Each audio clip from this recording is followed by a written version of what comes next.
yapacağız? Lav lambası deneyi yapacağız. Malzemeler kase, Su, zeytinyağı, gıda boyası, suda çözülebilen tablet. Şimdi başlayalım. ilk olarak sudan Yeter mi? birazcık daha koyacağız. Yeter mi? Yeter.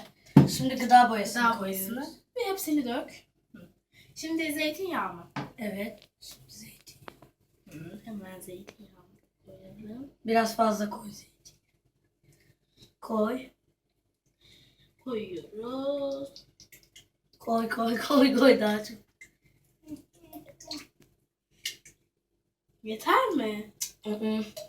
Şuralara kadar falan çıkması lazım. Koyuyoruz arkadaşlar. Evet. Ay, yok arkadaşlar. Yeter. Yeter. Şimdi aspirinlerimizi koyuyoruz. Biraz parçalayalım.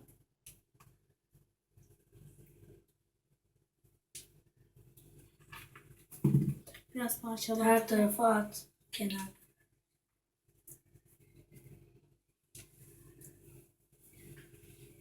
Evet, birkaç saniye sonra olur. Birkaç saniye sonra olacak. Altını Altını.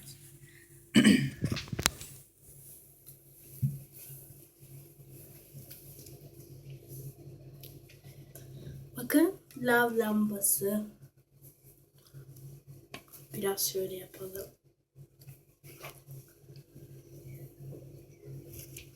Bakın, lav lambası dediğimiz böyle.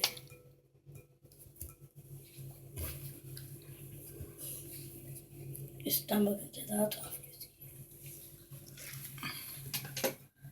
Üstten değil, alttan. Alttan çekelim anne.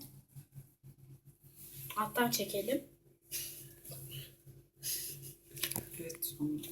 Ve lav lambası deneyimiz burada bitti. Ama üstülerin yaptığınızda üstü hiçbir şekilde lamba gibi gözükmez. Altına bakacaksınız. Altı bildiğiniz lamba. Lamba Burada gibi. da var. Dur. Burada da. Onu da atalım. Krom.